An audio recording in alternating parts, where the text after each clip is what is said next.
हम आ चुके हैं एक न्यू वीडियो लेकर आपके लिए जो क्लास 10 से रिलेटेड है और चैप्टर नंबर 13 सांख्यिकी स्टेटिस्टिक्स।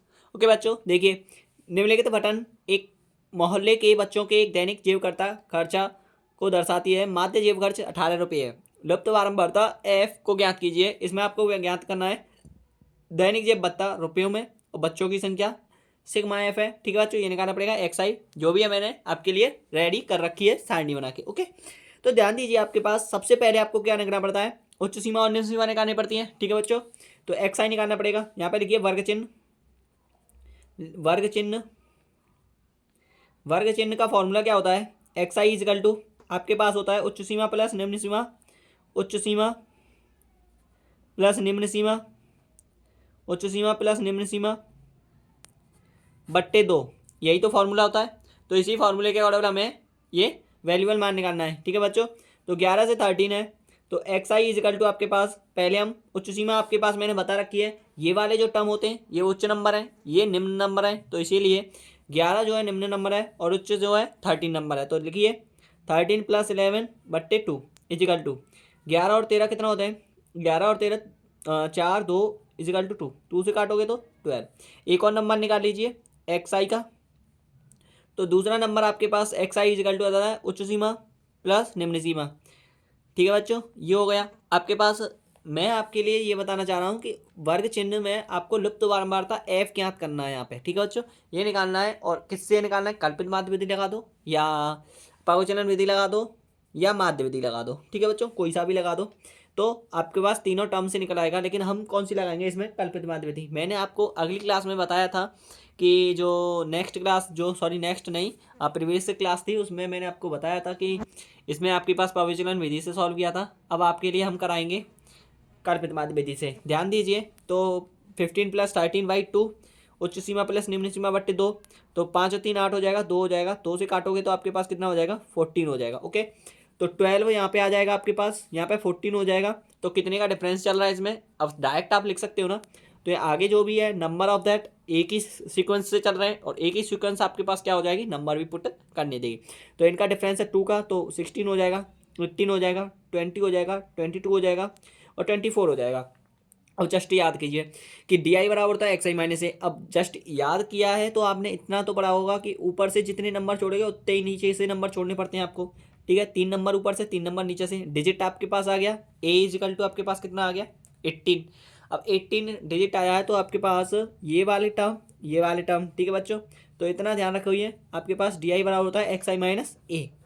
डी आई बराबर होता है एक्स आई माइनस ए। तो ध्यान दीजिए यहाँ पे आपको क्या लिखना पड़ेगा, डी आई बराबर होता है एक्स आई माइनस ए। तो आपके पास ये जो नंबर है ये आपके पास का नंबर है। ठीक है, तो डी आई बराबर होता है एक्स आई माइनस ए। एक्स आई में से क्या घटाना है, आपके पास एक्स आई नंबर जस्ट आपके पास ये है, तो 12 में से आपको क्या घटाना पड़ेगा 18। 12 में से 18 घटाओगे तो आपके पास -6। 14 में से 18 घटाओ -4। 16 में से -18 घटाओगे तो -2। 18 में से 18 0।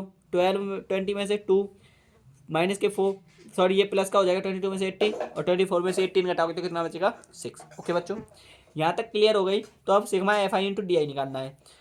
तो sigma F I into D I का अर्थ होता है, यहाँ पे सिग्मा का अर्थ होता है आपके पास योग का चिन्ह होता है, sum of even number sum of numbers. ठीक है, एन पदों का योग। आप इसमें क्या निकालना पड़ता है आपको, नंबरों की या फिर संख्याओं का योग निकालना पड़ता है। ठीक है बच्चों, तो ध्यान दीजिए यहाँ पे आपके पास सिग्मा एफ आई ये है इंटू डी आई, तो 7 छंगे 42 चेक 24। ठीक है, माइनस का आ रहा है क्योंकि माइनस का है इसीलिए। 9 दूनी 18, 0 से 0 हो जाएगा 13। ये कितना हो जाएगा, इसका गुणा इसमें करोगे तो 2f हो जाएगा। ठीक है बच्चों, गुणा करना है ना, 2f हो जाएगा, 5 को 20 हो जाएगा और 6 को 24 हो जाएगा। अब सिग्मा एफ निकाल रहे हैं तो सिग्मा एफ निकालिए, जोड़ दीजिए इनको। तो इनको जोड़ना पड़ेगा फिर इनको जोड़ना पड़ेगा, सिग्मा देखिए यहाँ पे F I into D I is equal to ये डिजिट जोड़ने पड़ेंगे और ये डिजिट। ठीक है बच्चों, ध्यान दीजिए 7 अच्छे कितने होते हैं 13। ठीक है, इनको जोड़कर लिख देते हैं, इनको जोड़कर लिख देते हैं। ठीक है बच्चों, ध्यान दीजिए बच्चों, यहाँ पे आपके पास 44 + f आ गया, यहाँ पे 2f - 40 आ गया।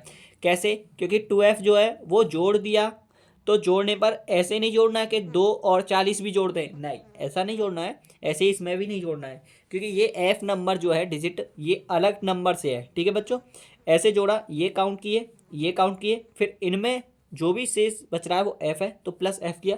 ऐसा ही यहाँ पे 2f बच रहा था, -40 आ गया। ठीक है बच्चों, आगे ध्यान दीजिए। इतना क्लियर होने के पश्चात आपके पास मान आ गया, सब कुछ निकल के आ गया। अब आपको लिखना है कल्पित माध्य विधि का फॉर्मूला। कल्पित माध्य विधि, कल्पित माध्य विधि आपके पास क्या होती है? कल्पित माध्य विधि एक्स पे बार इजकल्ट होता है ए प्लस कल्पित माध्य विधि होती है a plus sigma F I into D I बट्टे में सिग्मा एफ आई। ओके बच्चों, कल्पित माध्य विधि है ऐसा a plus sigma F I into D I बट्टे में सिग्मा एफ आई। ओके बच्चों, आगे ध्यान दीजिए। आगे ध्यान दीजिए, एक्स पे बार इजकल टू ए, आपके पास कितना टर्म दे रखा है? ए जस्ट याद कीजिए, ए कितना दे रखा है यहाँ पे? ए इजकल टू आपके पास 18 है। ठीक है बच्चों, मोस्ट इंपॉर्टेंट फॉर्मूला है, सॉरी मोस्ट इंपॉर्टेंट क्वेश्चन भी है और फॉर्मूला भी मोस्ट इंपॉर्टेंट है। इसी टॉपिक से करोगे ना तो आपको नंबर बढ़ जाते हैं, क्योंकि आप जितना बड़ो जैसे कि आपने जितना भी बड़ा थोड़ा क्वेश्चन आपको उस एग्जामिनर को बड़ा दिखा ना, तो उसके हिसाब से आपको नंबर वो पुट कर देता है। ऐसा नहीं है कि ऐसा भी नहीं है गलत सलत लिखना है, नहीं, एकदम वैल्यूबल मान लिखना है आपको, एकदम डिजिट वाइज नंबर लिखने, तब आपको अच्छे नंबर मिलते हैं। साफ साफ राइटिंग लिखनी पड़ती है। ठीक है बच्चों, इतना तो आपको आना चाहिए। तो एक्स पे बार इजकल टू होता है ए आपके पास कितना हो जाएगा? 18 प्लस, नीले पेन से देखते हैं इसमें, sigma F I into D I आपके पास हो जाएगा 2f माइनस 40। ठीक है, कल्पित माध्य विधि होते हैं X bar A plus sigma F I to D आई बट्टे में सिग्मा एफ आई बट्टे आपके पास हो जाएगी 44 प्लस एफ। अब आपके पास माध्य जैव खर्च अर्थात ये जो दे रखा है यहाँ पे ध्यान दीजिए, इसको भी ध्यान दीजिए, ये आपके पास एक्स दे रखा है, कल्पित माध्य है ना, ये वाला ही टर्म यहाँ पे एक्स पे बार की जगह पे 18 दे रखा है, is equal to 18 plus 2f minus 40 बट्टे 44 प्लस एफ। ठीक है, यहाँ पे ध्यान दीजिए, 18 इधर चला जाएगा तो 18 में से 18 गया तो 0 बचेगा, बराबर 2f minus 40 by 44 plus F. ठीक है, यहाँ पे ध्यान दीजिए, 18 में से 18 गया तो 0 बट्टे 2f माइनस 40 बट्टे 44 प्लस एफ। यहाँ पे ध्यान दीजिए, अब इसका क्रॉस मल्टीप्लाई करोगे तो यहाँ पे कितना आएगा बताओ? यहाँ पे आपके पास आ जाएगा, ये तो 0 डिजिट हो जाएगा इतने। ठीक है, तो 2f माइनस 40 हो जाएगा। अब ध्यान दीजिए, 40 जो हो जाएगा इधर चला जाएगा, इजकल टू आपके पास 2f आ जाएगा। ध्यान दीजिए, यहाँ पे आपके पास f इजकल टू आ जाएगा 20, और f इजकल टू 20 आ गया तो आपके पास जो डिजिट पूछ रहा था, लुप्त बारंबारता है, वो आपके पास 20 है। यही आपके पास आंसर है। ओके बच्चों, तो आपके पास जो भी आंसर आया है वो आपके पास वैल्यू दिख रहा है। ठीक है, और आपको वीडियो पसंद आई हो तो लाइक करना, कमेंट करना। ऐसे ही आपके पास नेक्स्ट क्वेश्चन आते रहेंगे जो मोस्ट इंपॉर्टेंट मैं आपके लिए पुट करके देता हूँ। ठीक है बच्चों, और ऐसे ही आपके पास ऐसे ही आपको सॉल्व करना होता है धीरे धीरे, और देखिए आपको क्या ऐसे आपको साफ साफ राइटिंग में आपको पुट करना होगा। थैंक यू, धन्यवाद। वीडियो पसंद आई हो तो लाइक कमेंट जरूर कर देना।